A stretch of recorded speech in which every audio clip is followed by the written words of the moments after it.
Daniel Berg e Gunnar Wing foram expulsos de uma igreja. Pouco tempo depois, eles desembarcaram no Brasil, em Belém, do Pará. E o que esses dois suecos trouxeram aqui para o Brasil mudaria completamente a história da igreja evangélica no nosso país. Mas o que geralmente as pessoas não te contam é o que verdadeiramente está por trás da vinda destes dois para cá. Neste vídeo você vai entender melhor quem eram estes homens, o que realmente aconteceu antes da chegada deles aqui, porque que o que eu vou te contar vai mudar a forma como você enxerga essa história. Nesse momento, se você já conhece nosso conteúdo, você vai deixar o seu like na confiança. Se você ainda não conhece, o meu convite é que você assista o vídeo até o final. E aí sim, deixe seu like e considere se inscrever no canal para não perder conteúdo. A história que te contaram. Toda vez que pensamos no Daniel Berg e no Gunnar Wing, nós pensamos na história de dois homens, dois missionários, grandes missionários, suecos, que vieram dos Estados Unidos,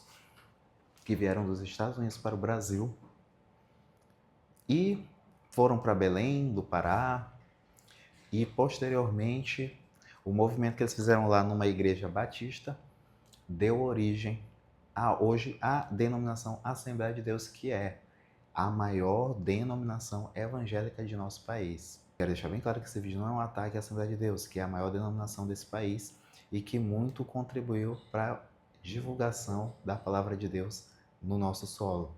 Outra coisa, geralmente é relacionado. Então eles fundaram a maior denominação, deram origem à maior denominação do nosso país, que o trabalho ali iniciando em Belém do Pará, que é considerado um grande avivamento poderoso, um grande mover do Espírito Santo. Para entender melhor a origem do movimento que iniciou com eles, vamos falar um pouco sobre a vinda deles, sobre questões posteriores à sua vinda, a vinda destes dois aqui. Inclusive, se você quer também aprofundar, se você quer também ter um passo mais anterior ainda, assista o vídeo que está aqui no card e na descrição da Rua Azusa, que começou com John Fox e com William Seymour. Então, quem era Daniel Berg e Gunnar Wing? Esses dois eles eram de origem batista, eles eram suecos, eles eram de origem batista e eles sofreram influência do pentecostalismo que se instalou nos Estados Unidos, lá na Rua Azusa. Esse ambiente pentecostal que surgiu pós-Rua Azusa. Foi lá que eles começaram. Não eram nem os batistas chamados batistas particulares ou batistas regulares, ou mesmo como chamam muito batistas reformados. Eles já eram batistas que estavam influenciados pelo movimento Holiness, pela busca de segunda bênção e esse avivamento de poder do Espírito evidenciado por dom de línguas. E a vinda deles para o Brasil foi decisiva para que o que acontecesse posteriormente aqui no que diz respeito ao pentecostalismo, ao virem para Belém, no estado do Pará. Bom, o que eles dois fizeram, nós fazemos mais uma vez uma relação ao vídeo anterior, que por isso que é importante que você assista, quando você sair daqui você assiste esse vídeo, porque eles dois estavam guiados não pela... Eles estavam dando ênfase, os dois estavam dando ênfase, não a palavra de Deus em si, mas mais uma vez as experiências espirituais particulares que eles tinham. É um movimento que ele não está baseado, é um movimento que surgiu não baseado em plantação de igreja por envio de missionários, mas sim por experiência pessoal, revelações pessoais movendo a decisão deles de fazerem um trabalho e serem enviados. Vamos entrar agora no bloco da chegada deles no Brasil. Como foi essa chegada? Bom, eles chegaram em Belém, do Pará,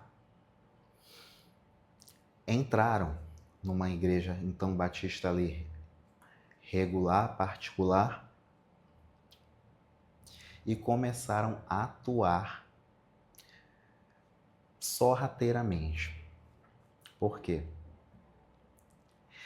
Eles esperaram que a ausência daquele pastor, do pastor titular da igreja, para começar a implantar os movimentos estranhos à fé batista, à confissão batista, que eram esses movimentos de desordem dentro da igreja, desordem no culto, com sabor, como diz muita geração alfa hoje, com sabor de poder de Deus, com sabor de avivamento. Isso estava baseado no que? Estava como fundamento o quê? A segunda bênção, a busca de uma experiência espiritual que exceda o que você recebe de Cristo, perdão de Cristo, que você recebe da conversão, que você a regeneração que o Espírito Santo opera e o seu crescimento gradual espiritual que você vai acontecendo com o aprendizado de cada dia em servir ao Senhor, mas sim que esta segunda bênção, que é o holiness, diferentemente desta perspectiva que é bíblica, ele não trabalha dessa forma, ele trabalha que um evento particular, uma experiência lhe trará poder. Naquele momento você vai virar santo. Inclusive, no vídeo anterior, mais uma vez eu falo dele, por isso que é muito bom que você assista mesmo, você vai se aprofundar, será edificante. John Wesley, se a gente for ainda mais a fundo, ele foi um grande contribuidor. Ele contribuiu, o John Wesley contribuiu negativamente para isso, quando ele dizia que o cristão, ele alcançava a perfeição de santidade. Aqui. Então, em busca dessa perfeição de santidade, o poder perdido, que esse era o que eles falavam, o movimento holiness falava isso, que a igreja perdeu poder. A forma de recuperar poder é justamente por essa segunda bênção, essas invenções que eles faziam. Quando duas pessoas chegam numa igreja, na ausência do seu pastor, e começam a implantar essas coisas, não tem como.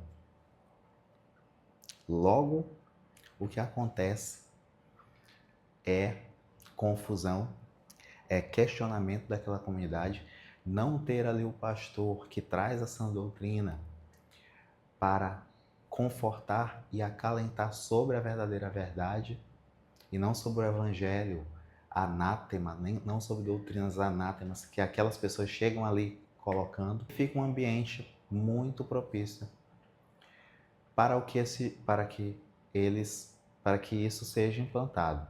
O ponto-chave do que Daniel Berg, do que Gunnar Wenger fizeram lá nessa igreja em Belém, que eles não estavam, eles foram para uma igreja batista, se implantaram lá com um rótulo de batista, que foram expulsos, né, de onde eles estavam, e foram trazer uma doutrina que não era batista,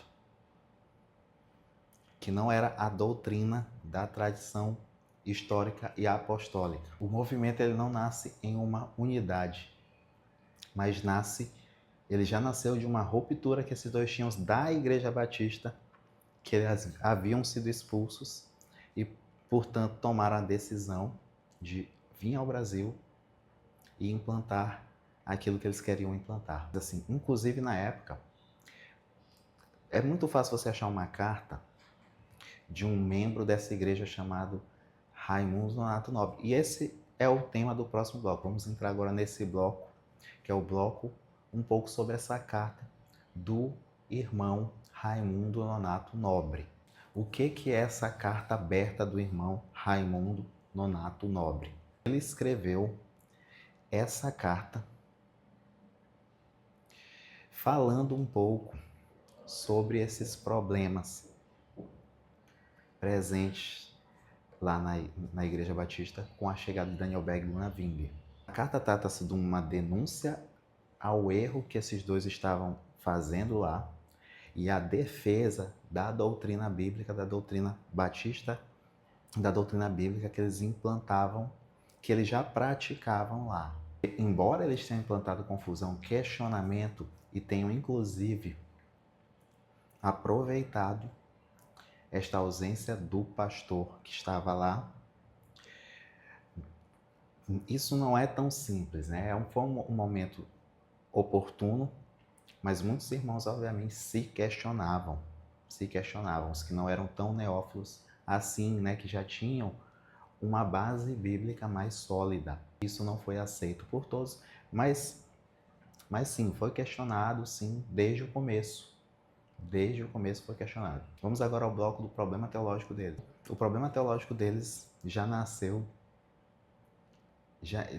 tudo isso já nasceu realmente de um problema teológico. Qual é o problema? Holiness. Assista ao vídeo sobre Rua Azusa, que você vai entender melhor o que é o Holiness.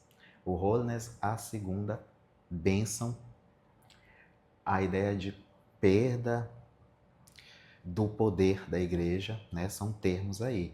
Holiness, segunda bênção, perda de poder da igreja.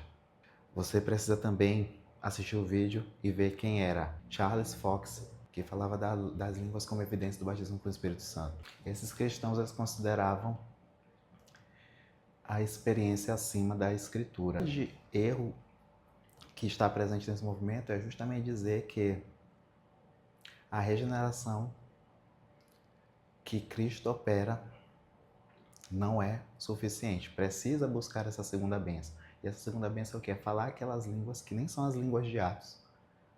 Né? Não são as línguas de Atos, são línguas que eram línguas humanas mesmo, né? Não, são línguas de anjos. Vamos entrar no bloco agora do que a Bíblia diz.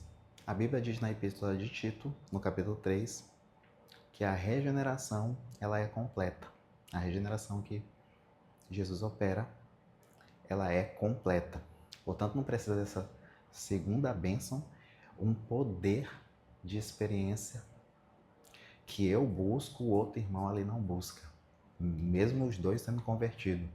O que acontece é uma gradação na nossa caminhada de santificação. O Espírito Santo ele não é derramado em parcelas. Ele é derramado em nós na conversão. O que eu faço na minha caminhada aqui cristão é buscar a minha santidade. Vamos agora para o resumo.